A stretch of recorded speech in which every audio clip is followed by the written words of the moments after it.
Ces face-à-face ont marqué l'histoire des présidentielles américaines.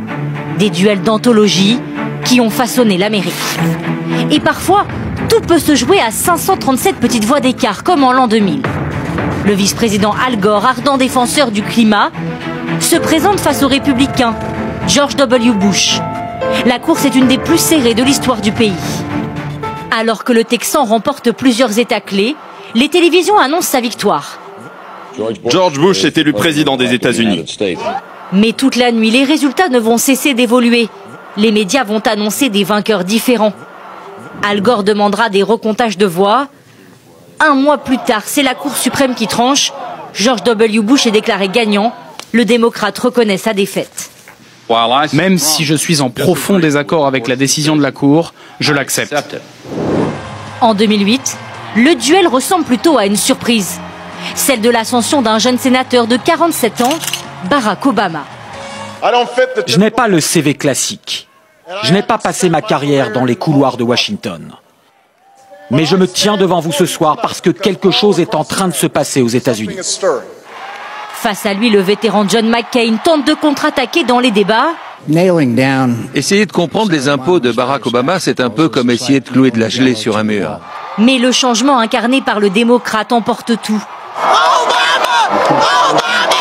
Les États-Unis élisent leur premier président noir dans une foule émue aux larmes. Concourir à la présidence, c'est aussi être capable de prendre des coups, toujours avec le sourire, et de monter sur le ring. En 2016, Hillary Clinton s'apprête à boxer contre le nouvel arrivant Donald Trump. Dès le début de la campagne, le ton est radicalement différent. Les invectives s'enchaînent.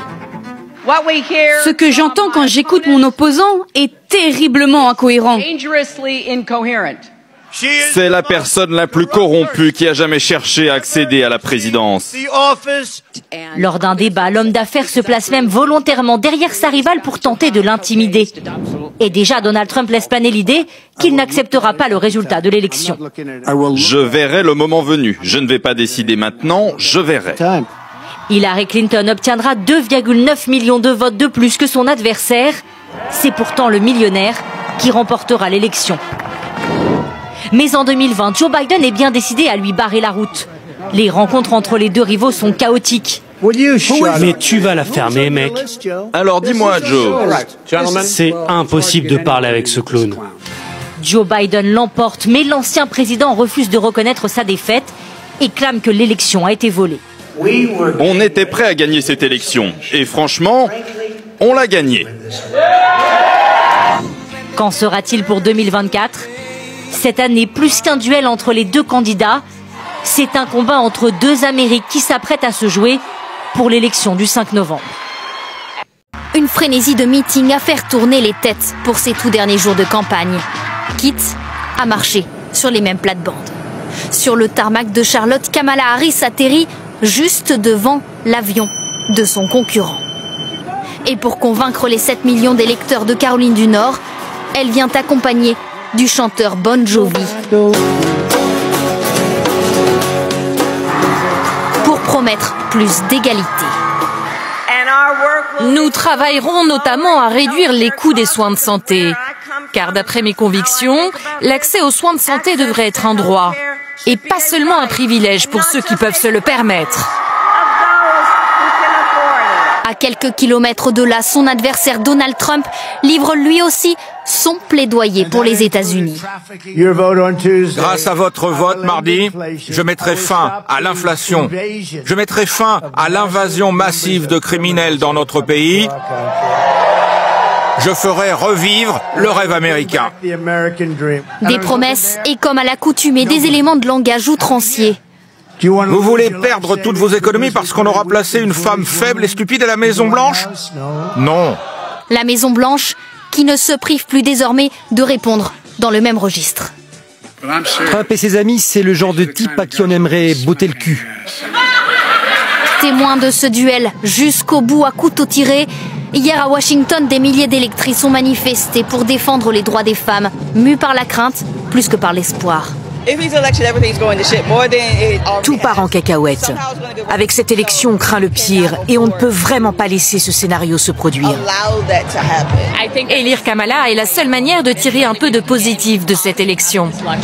Aujourd'hui, les candidats poursuivront leur tournée de meeting, le Michigan pour Kamala Harris, tandis que Donald Trump se rendra dans pas moins de 3 États. À peine investi au congrès de Milwaukee, Donald Trump annonçait la couleur. Je ferai 2 choses le premier jour. Forer et fermer les frontières. En cas de victoire le 5 novembre, le candidat républicain s'engage sur 2 points. L'immigration d'abord, avec une promesse. Sceller la frontière et stopper l'invasion de migrants. Donald Trump s'engage à terminer la construction du mur à la frontière avec le Mexique. C'était l'un des engagements de son premier mandat. Mais le chantier reste inachevé. Sur les 1600 km de barrières promises, moins de la moitié ont été construites. Dans ces nouveaux engagements, Trump, qui souhaite restaurer le Muslim ban, promet aussi de mener la plus grande opération d'expulsion de l'histoire du pays. Nous devons expulser les millions de migrants illégaux que Joe Biden a délibérément encouragés à envahir notre pays. Il en va, selon lui, de la relance du pays. L'économie, priorité des Américains, figure évidemment en bonne place. En 2016, Donald Trump avait fait campagne sur un slogan « Make America Great Again ». Dans son nouveau programme qu'il dédie cette fois aux hommes et aux femmes oubliés d'Amérique, l'ex-magnat de l'immobilier promet de construire la plus grande économie de l'histoire. Sur sa première partie de mandat, dans la dynamique de ses prédécesseurs, le bilan est plutôt positif pour l'emploi et la relance de l'activité. Il imprime aussi sa marque en baissant l'impôt des plus riches, mais la pandémie Covid fait tout capoter. La dette publique et le déficit commercial continuent de se creuser. Donald Trump propose aujourd'hui de relancer l'industrie américaine, à commencer par celle du pétrole. Nous devons libérer l'énergie américaine si nous voulons détruire l'inflation et faire baisser rapidement les prix. Donald Trump affiche toujours un fort soutien au secteur des énergies fossiles. Avec son appui à la fin de son premier mandat, les États-Unis avaient confirmé leur place de premier producteur de brut au monde devant l'Arabie Saoudite. L'ambition offre de sombres perspectives sur le plan environnemental. Après s'être retiré en 2016 des accords de Paris, le climato-sceptique promet aujourd'hui de réorienter l'ensemble des fonds alloués aux ambitieuses mesures environnementales de Joe Biden, qu'il qualifie d'arnaque verte. Son credo, America First, l'Amérique d'abord, devrait lui aussi perdurer. Vis-à-vis de l'extérieur, il promet le retour de mesures protectionnistes, hausse des droits de douane, escalade de la guerre commerciale avec la Chine. Sur le plan international, un retour de l'ancien président, allié des Israéliens, pourrait changer la donne au Proche-Orient. Lui qui estime qu'Israël devrait frapper les installations nucléaires de l'Iran. Celui dont on se souvient l'apparente connivence avec Kim Jong-un et Vladimir Poutine pourrait chercher enfin à conclure rapidement un accord de paix avec la Russie et acter le désengagement américain de l'OTAN. Toutes ces décisions seraient susceptibles de bouleverser les équilibres politiques, à l'étranger, mais aussi sur la scène intérieure. Car en coulisses aujourd'hui, beaucoup s'interrogent, Donald Trump version 2 sera-t-elle celle ou non d'un despote?